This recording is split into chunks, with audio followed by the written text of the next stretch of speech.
लगा रही थी। सीता मैया को जानती है नहीं, जो धरती से उत्पन्न हुई हैं और राजा की जनक की बेटी मानी जाती हैं। कल हम बतौले रहली, बहुत लोग कहला कि वीरेंद्र बाबा हमार करम फूट गल कि एकरा साथे बियाह हो गए। मर्दों कहल हमार तकदीर खराब रहे कि ऐसा मेहरारू मिल गए। बहुत लोग कहले बाबा हमार मामा हमार बियाह ठगवा दिल, हमार बियाह अगुआ हमके बर्बाद कर दिल। और राम जी के बियाह के अगुआ के रहल विश्वामित्र बाबा हैं, ध्यान से सुनिएगा। राम जी के बियाह के अगुआ विश्वामित्र बाबा संत हैं। अच्छा, बियाहवा जो राम जी से सीता से भइल, ई बियाह निम्मन बा की बाउर? अरे जेकर पति भगवान है, हमारे सीता मैया के पति हस्बैंड परमात्मा है, ब्रह्म है, सच्चिदानंद परमात्मा है, खंड नायक भगवान है। सीता मैया के पति भगवान है और चक्रवर्ती नरेश दशरथ जी का नाम तो हिंदुस्तान जानता है महाराज। इनकी सास है कौशल्या। लेकिन ये बताओ, सीता इतना विपत कोनो नारी सहले बा? कहो राजे घर तो बिहल रहली, यह कथवा हो। अब इन्हों उनसे तकदीरिया तोहर नीक बा, भले लाते लाते मारत सांझी के खियावत तबा नो, नहीं बुझाता? कितनों मर्द रिसिया जाए तो 2 दिन रिसिया, 3 दिन, चौथा दिन बोले हैं कि ना बोले हैं। लेकिन 14 बरस छोड़ दो, सीता मैया का जंगल में भगवान राम ने वनवास दे दिया। 14 बरस तो तपस्विनी बनकर रही। उसके बाद सीता वनवास के कारण लवकुश का जन्म हुआ है ना। ये कथा बड़ा विरोध है, लेकिन हम निवेदन करेंगे, नसीब अपना अपना। तुम्हारे तकदीर में अगर भला लिखा होगा ना तो बुरा कतई नहीं होगा। मैं बोल रहा हूं। और यह भाग बाहर नहीं लिखा जाता है, भाग तो पेट में ही लिखा जाता है महाराज। मई के पेटे में बानी जाना तबे भाग लिखा जाला कि तोर लड़का के कौन तकदीर नसीब बा। बहुत लोग कहले बा हाथ देखी ले, हाथ हम ना देखी ले, लेकिन रुआ के कथा जब सुन ले ना तो और जीवन बदले के प्रयास हम जरूर करें कि आपका जीवन संवर जाए महाराज। अपने नसीब के जो है चाहिए कि भगवान हमारा नसीब खराब था, मेरे साथ गलत हो गया, तारा तकदीर में यह रहल। बहुत लड़की राजा घरे बिहल गड़बड़ी भिखारी हो गए। मर्दे खेत बेच दिलस, बटुला बेच दिलस, गाड़ी दिल, बाप हो बेच दिलस, माला बिखो ले ली हो चोरा चोरा बेच दिलस। ऐसा मर्द करता लगी ना। नसीब के झंखे चाहिए कि हमार तकदीर खराब है। सीता मैया के तकदीर खराब रहेगी नहीं मां, तकदीरिया खराब नहीं रहे हो दादा, बहुत नीम। पति के साथ 14 बरस रही हैं। सीता मैया को रावण छाया ले गया था, प्रतिबिंब। माता जानकी को उठाने का क्षमता उसके पास कहां था। लेकिन आप जब कथा सुनते हो रामायण का, तो रामायण की कथा सुनने वाले लोगों से मैं एक निवेदन जरूर करूंगा, इस कथा में जो अपने लायक शब्द हो उसे जीवन में उतारने का प्रयास करना, और जो आप लायक नहीं है ये मेरा सौदा मेरे पास छोड़ देना। हम ही बताओ तो रही, सीता मैया पोछा लगाओ रहली, एक हाथे धनुष उठौली, एक हाथे नीचे पोछा लगाओ रहली। जौने धनुष के एक से एक योद्धा उठाना पोले, एक से एक राजा महाराजा उठा नहीं पाए।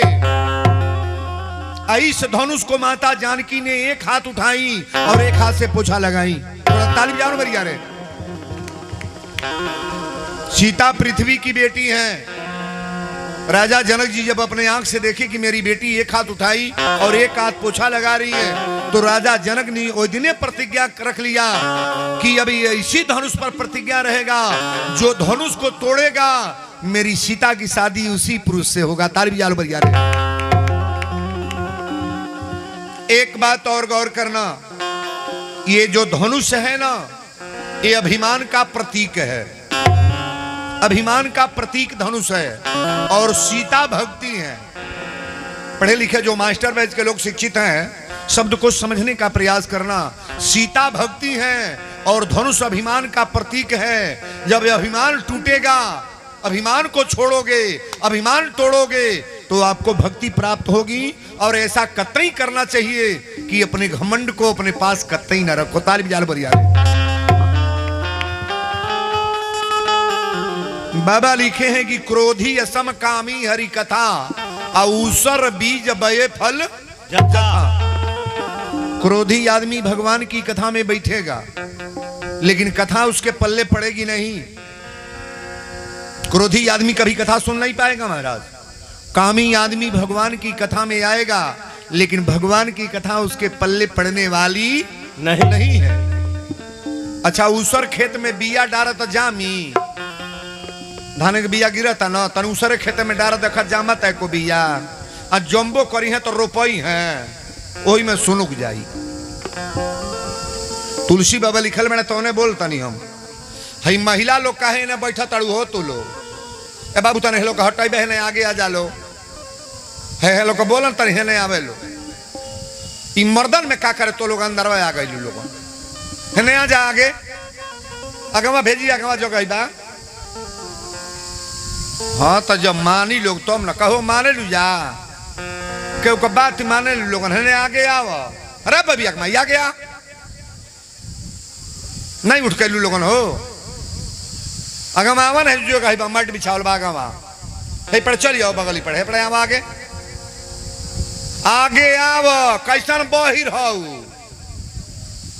कहाँ ले तो लोग सुधार हुई हो दादा जो देख कितना बढ़िया मट बिछाल बेच बैठा लोगन है ना बढ़ जा हे बगल चार गो महिला अपने पछमे ताकत करी अगवा आ जा अगवा जगह बा तन भैया लोग को बैठे थे लोगन महिला के मारे में मर्द कोनो जल्दी पीछे में बैठा ना ना चार गो महिला बैठ जाए उसमें मर्द कोई बैठेगा।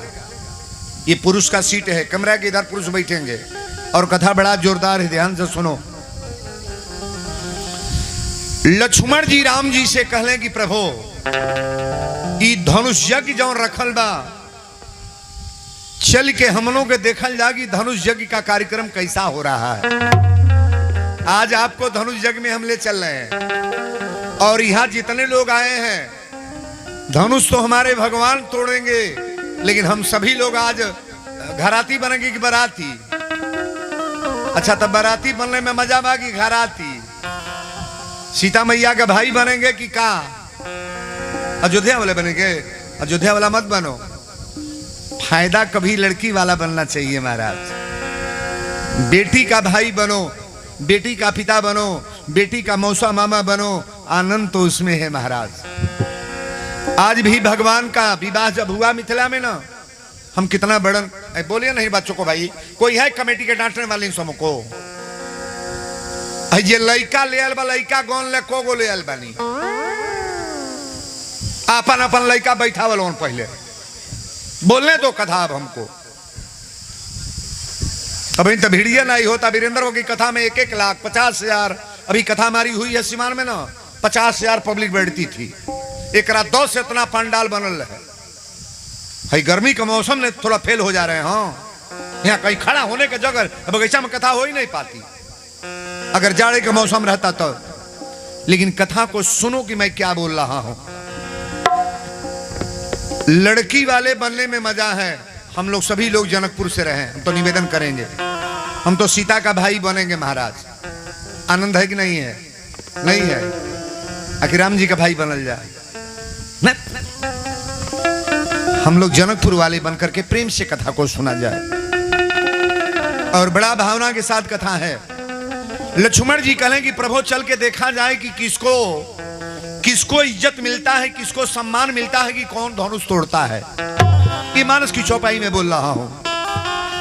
सिया स्वयंवर देखिए जाई सिया स्वयंवर देखिए जाई सिया स्वयंवर देखिए जाई ईसु कही दो देहि देई बड़ाई।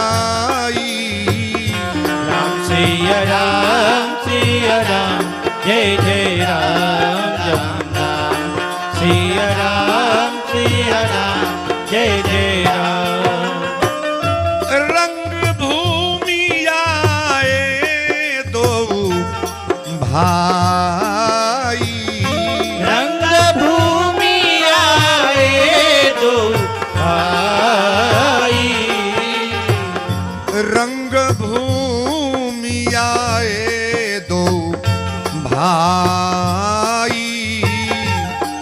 असी सुधी सब पुरवासीन पाई। राम सिया राम सिया राम जय जय राम राम राम सिया राम जय जय राम। चले सकल गृह काज बिसारी। चले सकल गृह काज बिसारी। चले सकल गृह काज बिसारी। बाल जुबान जरठ नर नारी। राम सिया राम जय जय राम राम राम सिया राम जय जय राम। बोल दी मिथिला धाम की जय, जनक नंदनी की जय, श्री विदेह जी महाराज की जय। कथा येजू से प्रारंभ। लक्ष्मण जी कहें कि प्रभु चलल जाओ। राम लक्ष्मण जब आए हैं ना तो रंग भूमि आए दो भाई। अस सुधि सब पुरवासिनी पाई। चले सकल गृह काज बिसारी। राम लक्ष्मण को आना जब सुने लोग ना तो जौने के नाई जाए कर वो घर में से चल देहलस। वीरेंद्र बाबा के नाम सुन के लोग आयल बगिना ये कबो घर में से ना निकला था। पंखा एसी में रहता तेहू चुबावता का। तो वीरेंद्र बाबा आए हैं जिनको हम टीवी में देखते हैं, मोबाइल में देखते हैं, उनकी कथा सुना जाए। और बड़ा भाग्य वाले लोग कथा में आए हैं महाराज। भगवान का दर्शन करने सारी नर नारियां सारे लोग पहुंचे। और पहुंचने के बाद कहा हुआ सारा समाज ऐसे बैठा है और राम लक्ष्मण को बैठने के लिए एक ऊंचा स्थान दिया गया। राम लक्ष्मण बैठ गए लेकिन तुलसी बाबा लिखे। अब राजा लोग जब देखने लगे ना तो तुलसी बाबा लिख रहे हैं कि जिनकी रही भावना जय जैसी जैसी अब प्रभु मूरत देखें तिन तैसी। कोई राम को ब्रह्म मान रहा है, कोई बालक मान रहा है, कोई नौजवान मान रहा है, कोई साधारण लड़का मान रहा है। राम को देख करके लोग विचार कर रहे हैं। लेकिन तुलसी बाबा ये लिखे हैं, धनुष तोड़ने सब लोग चल रहे हैं, अब आदेश हो गया। लेकिन तुलसी बाबा बड़ा भाव से लिख रहे हैं, जिनके कछु विचार मन माही। जिनके कछु विचार मन माही। जिनके कछु विचार मन माही। चाप समीप महीपन जाही। राम सिया राम जय जय राम राम राम सिया राम जय जय राम।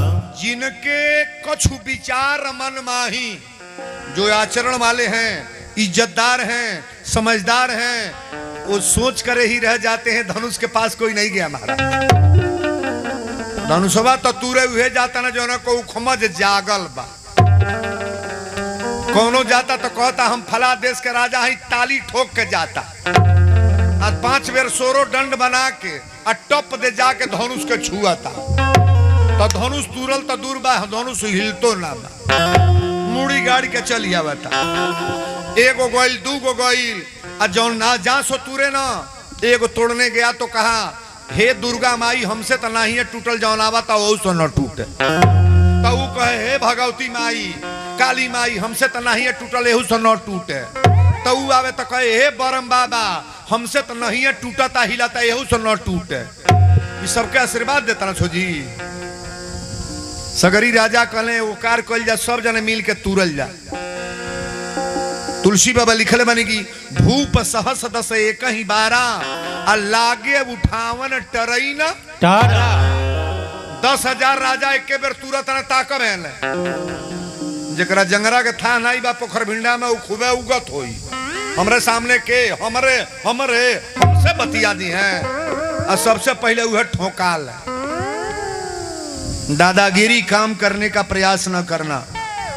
छोटा बनने में आनंद है कि बड़ा? नहीं बोलोगे? छोटा बनकर ये रहो ना। बड़ी सुंदर कथा है, ध्यान देना। भूप सहत दस एक ही 12 10,000 राजा एक बेर गई हथ जोटा बनाओ लो। ये जन राजा कहले कि 10,000 जने मिल के तुरल जाई तब बियाहवा कैसे होई? ते जने कहले धनुष तोड़ दो, फिर लड़ेंगे। फाइनल मैच में जो जीतेगा वही तब बियाह होई। हथ जोटा बनावा तालो तूड़ा तालो वे बाबू।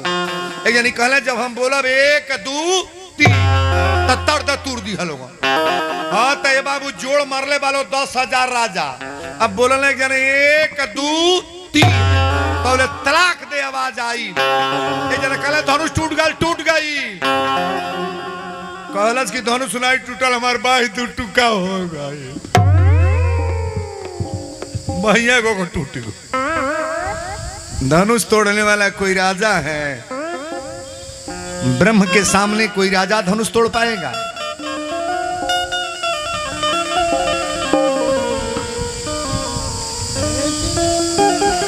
राजा जनक जी का विचार देखें, कितना निर्मल विचार है। दीप दीप कर भूपति नाना, आयो सुनी हम जो पग ठाना। अब जनक जी बोल रहे हैं कि महाराज इसका मतलब कि धनुष अब टूटेगा नहीं, न धनुष टूटेगा न मेरी सीता की शादी होगी। तुलसी बाबा लिखली अब जानी को माखे भट माही। अब जानी को माखे भट माही। अब जानी को भटके मन मानी। वीर विहीन मही में जानी।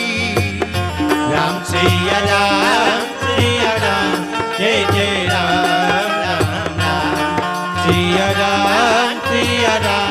जय जय राम। राजा जनक जी कहले कि जब केहू राजा हमके दोष ना दी, ये पृथ्वी वीरों से विहीन है, कोई वीर धनुष तोड़ने वाला नहीं है। ये झूठे मैंने धनुष यज्ञ का कार्यक्रम लगा दिया।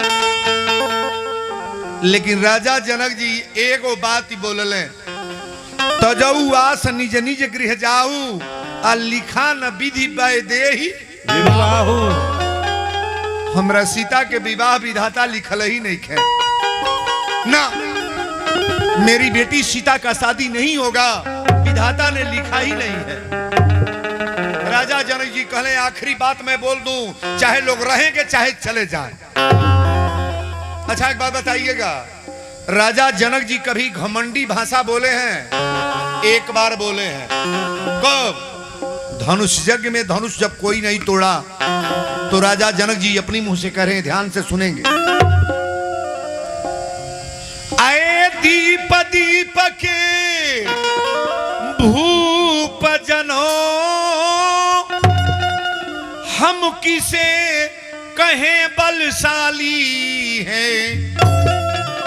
अरे हमको तो वैसा लगता है पृथ्वी वीरों से खाली है।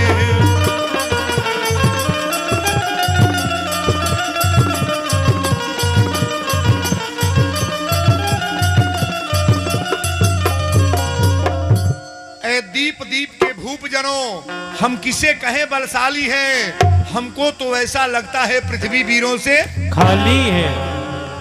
अच्छा ये बात बताई, घमंडी होता कि ना ना होता? नलवा के टकिया तन बढ़ा ले, नाल के टाकी बुझता र टाकी भद भद मारल जाला तो ना टन टन जोन बोला था। इमें टेबल दे दो, बढ़त ना बा चैनल तू पकड़त नहीं खा, कौन चैनल है उसको बढ़ाओ, टेबल में कर लो। बोलो सच्चे दरबार की जय। ऐ दीप दीप के भूप जनों, हम किसे कहें बलशाली हैं, हमको तो ऐसा लगता है पृथ्वी वीरों से खाली है। आवाज हेकर बढ़ा दे लो। राजा जनक जी जब ये बात कहले ना, अच्छा बताई उस समाज में इनका सोचल चाहत रहे कि ना वीर नहीं रघुवीर आए हैं, और लक्ष्मण ऐसा बाप हो बाप क्रोधी आदमी जे गोइल बा। 4 गो भाई बड़ा, सबसे गरम के हो? सबसे गरम भरत जी। भरत जी जो साधु हैं महाराज, पूरी रामायण में भरत जी कहीं लड़ाई नहीं किए हैं, एक जगह बाण मारे हैं बिना फन का। किनको? हनुमान जी को। जहां लिखा गया है कि अतुलित बल धामम हेम शैलाभदेहम दनुज बन कृशानम ज्ञानी नाम अग्रगण्यम सकल गुण निधानम बानरा नाम धीशम रघुपति भी भक्तम बाजातम नमामि। वीर बजरंग बली को बाण मारे हैं कौन? हमारे भरत जी। जब लक्ष्मण के शक्ति बाण लगल रहे, संजीवनी बूटी ना पौले तब पहड़वे लेके जात रहे, और वही खातिर जग भरत जी करत रहे, जो जग के पहरा देते रहे भरत जी। आई रात में बाण मारे हैं, पहचान नहीं पाए कि हनुमान है कौन। साधु से साधु मिली तो बता दी कि नहीं हम साधु हैं। साधु कहीं जाई तो कहीं सीताराम का हाल चाल बा, सीताराम बाल भोग भइल, सीताराम भंडारा भइल, पहले सीते राम कहेगा। आप मथुरा चले जाओ, राधे राधे क्या समाचार है, राधे राधे कैसे हैं, बच्चे कैसे हैं। हमनी का घर है, बबलुआ पढ़े गए ले, गुड़िया उठल बा, तोर भौजी उठल रे, घरवा भराई ले, अरे चाहवा बनी रे, सुतले रही का रे, अब वो जिससे गाड़ी सुनो। में कितने महिला बाड़ी बैठल बाड़ी, पहले कहिए बाबू उठ, बाबू हो उठ, तब कहिए बाबू न उठबे रे, पढ़े जेबे कि ना, तब कही बाबू उठले रे, तब कहिए मुनमा उठबे रे, ए दो गलवा सुतले रहबे। अब बनाओ जो, अरे बोलने का तो तरीका सीख लो आप। अपने बच्चों को दो गलवा तेगलवा बनाती हो, शर्म नहीं लगता है? तुम्हारे पेट का औलाद है, अनर्गल शब्द का प्रयोग किया ना करो आप, समझ लो मेरी बात को। अजय अपनी लड़का के गाड़ी देला, उल्टा सीधा बोलेला, वो बच्चा नालायक होगा, दुष्ट होगा, कतई अच्छा ब्रिलियंट अच्छा नहीं होगा, बच्चा सुंदर नहीं होगा। अरे बच्चों को सरल भाषा से बोलो ना, बाबू ऐसा कर लो, ऐसा कर लो, ऐसा कर लो, इस तरह करो, सुंदर बात बोलोगे तो सुंदर होगा। घर में सुंदर बना के रह जा, सुंदर घर होगी ना। एमे के घर झगड़ा होला कि ना एमे? हाँ हाँ था तो देखो तो बाड़ू जा, तो हम लोग का लड़ाई जब शुरू होता तो गांव में गर्दा गर्दा मच जाता हो दादा। पोखर भिंडा के लोग बुझत हो के कैसन बा। मर्दन में कबो कबो होला, तो हम लोग तो तीसरिया लड़ जाता जा। मर्दे के चलते घर के बटाइल बा कहीं हेलो के, तब बिहना ही कह दे कि मैं एक में नहीं रहूंगी। हेलो के हाथ में जय छह बा, रुपया कितनो तो हम लोग कमा ला, मर्द लो बाजार के करे जाता आगे कहो है बिना गैले है कसिया चलबा दुकानी पर चल ना, बैठ के मर्द लोग बुझाता कहिया के किकुर गल और छाटा तिया बिना तिया निकाला तिया है साड़ी नहीं तनी हो महंगा देखबा, ओ से महंगा देखा बुझात के बाप घर से पैसा आइल बा के तोरे छाटल बिना कोनो मर्द पैसा से दबाइल बा। मेहरारू कही रे तन झुमका एगो नहीं बढ़न हल्का बनवान दी, और दुकानी पर जाई तो हल्लुक नहीं कही, हल्लुक के नाम नहीं धरी तो कोई तनी इससे बढ़न देखबा, तन ओजन में देखबा, तनी तन झपोर देखावा, तो अब मर्द वही में सुखत जाता है। दादा 90-95 हजार रुपया भरी बात दादा ये बढ़न न कीन अब कीनी तो बढ़ के कीनी। तो से निवेदन भाई जब बैठल बा, हस्बैंड को परेशान करने का प्रयास न करो। गहना बिखो कोई लेकर गया है, आर्टिफिशियल गहना गहना पहन के कहीं जाओगे तो इज्जत नहीं होगा।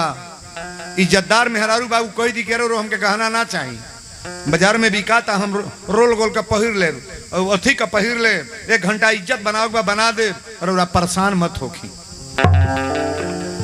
सजी त्योहार तो त्योहार है, एगो त्योहार ही आवता है दादा कतिकवा में पड़ेला। अरे छठी माई के घाटा आवा पर जन बाजन आ बाजा बाजवाई भी हो, गोदिया में हुई है ललनावाता, अर्घ देवे आई भी हो, गोदिया में हुई है ललनावाता, अर्घ देवे आई भी। एक ही ललना बीना छछने लमनावा, कहिया पुरैबू छठी माई हमारा दिनावा, हुई है जहिया गोदी में ललनावा, ता बजना बजाई भी हो। अरे बाबा वीरेंद्र के बोलाई भी, कोसिया भराई भी। कद का गीत रहला तिलक के मर्दे के कमजोरी बात छठी में बिना लुगा किनो लो कोनो मेहरारू मानी, सांझी के दूसर पैरा भिनाई के दूसर पैरा दुपहरिया हर तरफ भी मारा तड़ुया गर्दा गर्दा मचा दे तड़ू लोगों। हम एजू का बात नहीं अपनी ओर का कहता नहीं, एहो जू है बतिया बा बुढ़िया कहती हमरो पतो यही तार करे ले बड़ी बड़ी लीला बा का बोली। पति अगर कष्ट में है परेशान है तो उसे ज्यादा परेशानी लोड मत दो आप। गाना बिको मुहले के बाद नकवा में खिलिया बा वो निकाल ली है सो, भाई माला बा बटा जाई, टीका झुमका ले ली है सो, साथे कुछ जाई नहीं, 6 रुपया मीटर के कफन पहिर के राम नाम सत्य बोलो तो लोग लेके चल जाई। गहना पर बहुत भाव ना दो, आर्टिफिशियल गहना कसिया से मंगा लो, 1000 में जौन मोन करतो झमका लो, 1 घंटे वाला पहिरे बा हो नहीं निकलागी। अब मैं कई गो कहतो दादा देखो तो कि बोले बन करा दी है। हम बोलब तो असलिए बोलो, बोलो सच्चे दरबार की जय। जब जनक जी कहले कि ये दीप दीप के भूप जनो, हम किसे कहें बलशाली हैं, हमको तो ऐसा लगता है पृथ्वी वीरों से खाली है। ए बाबू टप दे लक्ष्मण जी खड़ा हो गए कहले कि ये जनक ये धनुष में क्या रखा है, पूरे ब्राह्मण को उथल पुथल कर दे, हम कच्चे घड़े की तरह से फोड़ दे। आज जब लक्ष्मण जी गरमैले तो सब सोन विश्वामित्र बाबा कहना देखा था तूफान मच जाई। हमारे राम जी ठंडा तार है और लक्ष्मण जी गरम तार है, ताकिएगा 2 गो तार सटावल बा तक कैमरा चलता, 2 तार सटावल बा तक पंखा चलता, 2 तार सटाया गया तो वाईफाई है, लैपटॉप जो लाइव कथा चल रही है, 2 तार सटावल बा तक वीरेंद्र बाबा हलो हलो बोलत है, और दोनों तार के उघार को के हाथे ले दौड़ तो जियल लाई की मुंगल जाई, कहो पकड़ी गिना तुरंत 60 दे दी पहले चक्कर में। हमारे राम जी ठंडा तार है, एक को ठंडा होना चाहिए। एक बात सुन लो, हमारे कथा का मतलब ही अगर पुरुष गर्म है तो औरत को धीरा होना चाहिए, अगर औरत गर्म है तो आपको भी नॉर्मल होना चाहिए, किसी प्रकार का कोई दुराव ना हो। पतो ही अगर गर्म बात तो तनी बूढ़े लोग शांति से रहो कि जाए तो गर्मा ही बात तनी कम बोला हो दादा, ना तो जोड़ा लड़ाओ बता लड़न खड़ा कर लड़ा। वीरेंद्र बाबा लड़ने को नहीं बता रहे हैं, आपके घर में कभी झगड़ा नहीं होगा। 4 बात बहू बोल रही है छुपा के इधर बाहर चले जाओ, 4 बात सास बोल रही है बहू को अंदर चल जाना, फाटक बंद कर लो। काहे लिए झगड़ा होगा जी, एक ही घर में रहना, झगड़ा किस बात का है। जय जय सीताराम।